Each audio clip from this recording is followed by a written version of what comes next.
नमस्कार। आइए आज की तमाम बड़ी खबरों पर एक नज़र। आत्मनिर्भर भारत के तहत राज्य मंत्री की उपस्थिति में संगठन मंत्री ने किए प्रेस वार्ता। खबर चितरंगी विधानसभा मुख्यालय चितरंगी से है, जहां भारतीय जनता पार्टी के कार्यालय में पंचायत राज ग्रामीण विकास विभाग के राज्य मंत्री राधा सिंह एवं सीधी सिंगरौली के सांसद डॉक्टर राजेश मिश्रा, जिला अध्यक्ष भाजपा सिंगरौली सुंदरलाल शाह की उपस्थिति में भाजपा प्रदेश महामंत्री एवं पूर्व विधायक चौराहा सरतेंद्र तिवारी ने आत्मनिर्भर भारत, लोकल फॉर वोकल एवं जीएसटी के घाटे परिषद से हो रही लाभ के संबंध में पत्रकार वार्ता किया गया, जिसमें स्वदेशी वस्तुओं अपनाकर दीपावली मनाने का अपील करते हुए हार्दिक शुभकामनाएं दी। आइए जानते हैं क्या कुछ कह रहे हैं सर तिवारी। इस महत्वपूर्ण प्रेस कॉन्फ्रेंस में हमारे साथ उपस्थित राज्य शासन की मंत्री श्रीमती राधा सिंह जी, सीधी सिंगरौली के लोकप्रिय सांसद आदरणीय डॉक्टर राजेश मिश्रा जी, भारतीय जनता पार्टी के जिले के अध्यक्ष सम्माननीय सुंदर शाह जी और सभी पत्रकार मित्रों, जैसा आपको विदित है, भारतीय जनता पार्टी ने आत्मनिर्भर भारत संकल्प अभियान पूरे देश में लिया है। देश के यशस्वी प्रधानमंत्री माननीय मोदी जी ने 2020 में संकल्प लिया कि यदि देश को विकसित राष्ट्र बनाना है तो हमें आत्मनिर्भर भारत बनाना होगा, और उस दिशा में हर घर स्वदेशी, घर घर स्वदेशी ऐसा अभियान लेकर पूरी पार्टी पूरे मध्य प्रदेश में भी, देश में भी, सब जगह निकल पड़ी है। 2020 में उनके संकल्प के बाद देश की सरकार की योजनाओं में परिवर्तन आया है। मध्य प्रदेश की सरकार की योजनाओं में परिवर्तन आया है, और हम बहुत सारे विषयों पर आत्मनिर्भर होने की तरफ बढ़े हैं। हर घर स्वदेशी का नारा कोई एकाकी नारा नहीं था। आप देख रहे हैं कि वर्तमान समय में दुनिया की जो परिस्थिति है, उस परिस्थिति में हर राष्ट्र अपने को आत्मनिर्भर बनाने की तरफ बढ़ रहा है, चाहे वो चीन हो, अमेरिका पहले से ही है, और अन्य महत्वपूर्ण बड़े बड़े देश जो महाशक्तियां हैं, जिसकी लाइन में भारत खड़ा है, उनमें सब में एक होड़ सी है, और हम भी उस दिशा में आगे बढ़े हैं। आश्चर्यजनक है, जब हम पुराना इतिहास देखते हैं तो जब कांग्रेस की सरकार ने लंबे समय तक हिंदुस्तान में शासन किया और एक बहुत बड़े वर्ग को, बहुत सारे क्षेत्र को उन्होंने राष्ट्रीयकृत करके रखा था। 1991 में लिबरलाइजेशन होने के बाद चीजें धीरे धीरे खुलना शुरू हुई। उसकी वजह से हम काफी पिछड़े हैं। आपको याद होगा, जब कोरोना काल आया था तो पीपीई किट भी हमारे यहाँ नहीं बनती थी, वैक्सीन तो बहुत दूर की बात। हमारी हालत क्या थी और हम किस तरह दूसरों पर निर्भर थे, ये इसका एक अंदाज आपको कोरोना टाइम में समझ में आया था। और मैं धन्यवाद दूंगा देश के यशस्वी प्रधानमंत्री मोदी जी को कि तुरंत पीपीई किट भी हमारे यहाँ बनने लगी, और कोरोना की वैक्सीन भी हमने बनाई। 100 देशों से ज़्यादा देशों में हमने कोरोना की वो वैक्सीन भेजी, कोरोना मैत्री के नाम। ये छोटी छोटी बातें थीं जिन्होंने इस देश को मजबूत करने के लिए काम किया, लेकिन उन्होंने ये समझा कि यदि देश को मजबूत करना है तो सबसे पहले इंफ्रास्ट्रक्चर पर ध्यान देना। आपको आश्चर्य होगा कि माननीय मोदी जी के आने के पूर्व इस देश का इंफ्रास्ट्रक्चर का जो अधिकतम बजट था यूपीए की सरकार तक में, वो 2.5 लाख करोड़ रुपए का था, और इसीलिए हमारे पास अच्छे एयरपोर्ट नहीं थे, हमारे पास अच्छी रेलवे लाइनें नहीं थी, हमारे पास अच्छी सड़कें नहीं थी, और जब ये सब नहीं था तो बाहर के लोग हमारे यहाँ आने में संकोच करते थे, पहुंच नहीं पाते थे। मेरे को ये बताते हुए बड़ा हर्ष हो रहा है कि आज देश की सरकार का जो बजट है इंफ्रास्ट्रक्चर का, वो लगभग 12.5 लाख करोड़ रुपए का है। 6 गुना बढ़ोतरी पिछले 10 सालों में हुई है, जबकि इसके पहले का बजट मैं आपको बता रहा हूँ, आपसे निवेदन कर रहा हूँ कि एक लंबे कार्यकाल के बाद तक हम 2.5 लाख करोड़ में पहुंचे। आज हम सब मोबाइल का उपयोग कर रहे हैं। अब इस मोबाइल का कुछ भी हमारे यहाँ नहीं बनता था। हमको दुनिया ने उपभोक्ता मान लिया था कि हम 140 करोड़ लोग हैं, वो अपना सामान बनाएंगे और हमारे यहाँ बेचेंगे। इसको यू टर्न देना था।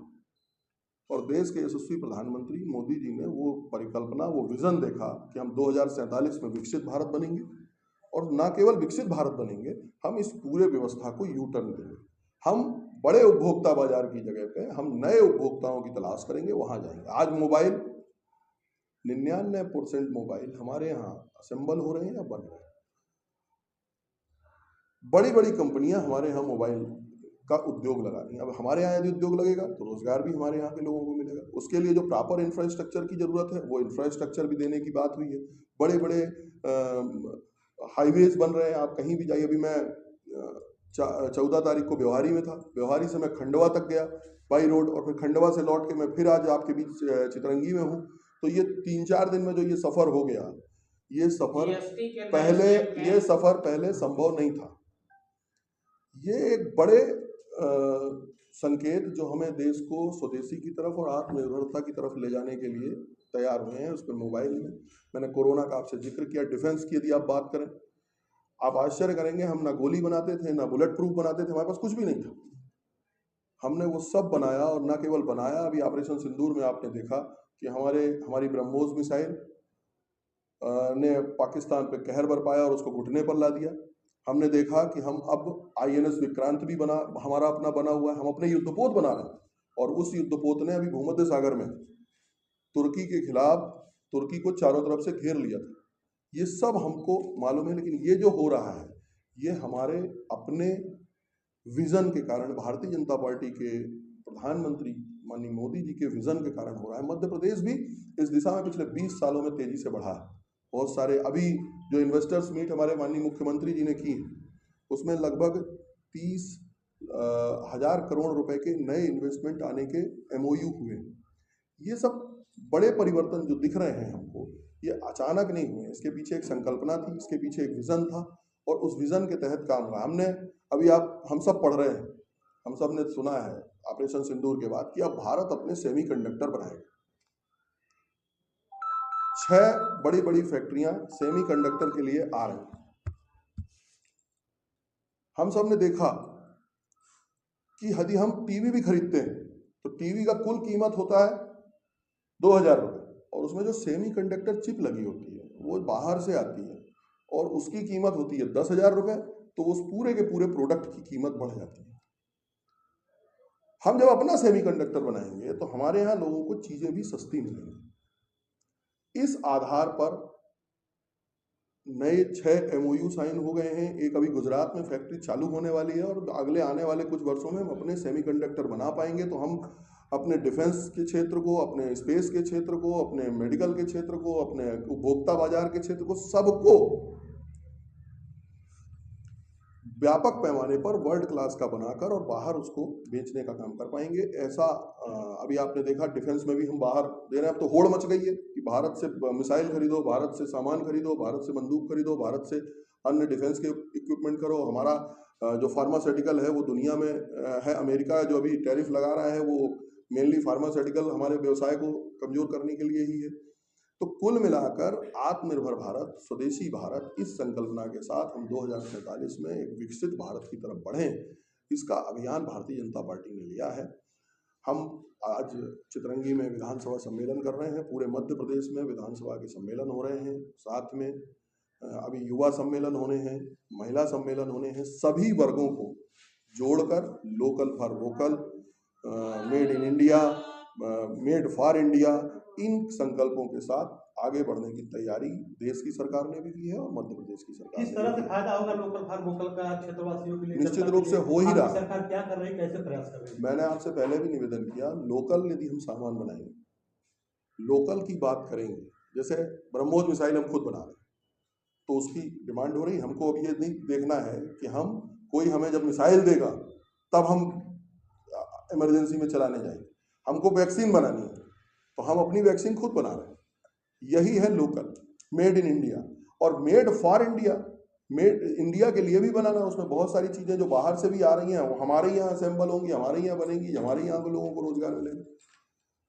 वर्ल्ड व्यू और दुनिया में भारत को महाशक्ति बनाने की तरफ बढ़ा हुआ कदम है। हम चौथी बड़ी अर्थव्यवस्था बन गए हैं और बहुत जल्द तीसरी बड़ी अर्थव्यवस्था बनने वाले हैं। और आपको मेरे को ये बताते हुए बड़ा हर्ष हो रहा है, कि 2020 के बाद भारत की अर्थव्यवस्था दुनिया की सबसे तेज गति से बढ़ती हुई अर्थव्यवस्थाओं में से एक है। और IMF और वर्ल्ड बैंक ने जो बताया है कि आगामी आने वाले समयों में भी भारत की अर्थव्यवस्था ही सबसे तेज गति से बढ़ने वाली अर्थव्यवस्था रहेगी। कल दीपावली है जी, और दीपावली पर किस तरह के जैसे बाहरी प्रोडक्ट यूज करते हैं घर को सजाने मेरा के लिए? आह्वान है लोगों से कि यहाँ के अपने लोगों के दिए, अपने लोगों के सामान, जो हमारे यहाँ की लड़ियाँ हैं, जो हमारे घर के बनाए हुए सामग्री है, उसका उपयोग करें। विदेशी सामान का कम से कम उपयोग करें या ना के बराबर करें, जहाँ अति आवश्यक हो वहीं। बाकी जो हमारे यहाँ उपलब्ध है उसका अपने यहाँ उपयोग करें, ऐसा मेरा सबसे आह्वान है। जीएसटी के नए स्लैब जी, छोटे व्यापारियों को कैसे कितना लाभ? देखिए GST में आपने अभी देखा लगातार बहुत सारे सामानों में के रेट में गिरावट आई। ट्रैक्टर 50,000 रुपये सस्ता हो गया, फ्रिज के रेट में गिरावट आई है, टीवी के रेट में गिरावट आई है। कांग्रेस के शासनकाल में हमने कभी रेट गिरते नहीं देखा, बढ़ते ही देखा है हर चीज़ में, लेकिन यहाँ रेट गिर रहे हैं। वाहन जो है उनके रेट में कमी आई है और बहुत सारे प्रोडक्ट हैं, मैं अलग अलग गिनाऊंगा तो समझ। दवाइयों के रेट कम हुए हैं, जो आवश्यक दवाइयाँ हैं। ये बहुत सारे परिवर्तन जो हो रहे हैं, ये कंज्यूमर को, हमारे हिंदुस्तान के लोगों को अच्छा लाभ देने के लिए मिले, और साथ में जो यहाँ प्रोडक्ट बना रहे हैं उसको एक्सपोर्ट करने के लिए। एक्सपोर्ट भी हमारा कई गुना बढ़ा है और डाइवर्सिफाई हुआ है। पहले हम 4-5 देशों में ही मुख्यतः अपना एक्सपोर्ट करते थे, जिसमें US था और अन्य कुछ वो थे। अब हम उसको डाइवर्सिफाई कर रहे हैं। माननीय प्रधानमंत्री जी की ब्रिटेन की यात्रा और कई और देशों की जो यात्राएं हुई हैं, उसमें व्यापकता लाने का प्रयास हुआ है कि हम डाइवर्सिफाई कर लें अपने व्यापार में, तो हमारा प्रोडक्ट भी बने और डाइवर्सिफाई भी। इस लाइन पे हम चल रहे हैं और GST के माध्यम से यहाँ के लोगों को, जो अपने हिंदुस्तान के हमारे नागरिक हैं, उनको सुविधाजनक माहौल मिले, ये हमारा प्रयास है। ग्रामीण क्षेत्रों में जो बेरोजगारी है वो कैसे दूर की जाएगी? जब देश विकसित की हम संकल्पना लेकर चल रहे हैं, तो उसमें अन्य सभी जो उसके आयाम हैं, उन सभी आयामों पर चोट तब होगी जब हम भारत को विकसित राष्ट्र की तरफ ले जाएंगे। विकसित राष्ट्र की परिभाषा क्या है? कि हम सब नए उद्योग आएंगे, नई व्यवस्था होगी, नया इंफ्रास्ट्रक्चर होगा, सब जगह व्यापक रोजगार की व्यवस्था हो। इस दिशा में भी सरकार आगे बढ़ रही है। बहुत बहुत धन्यवाद।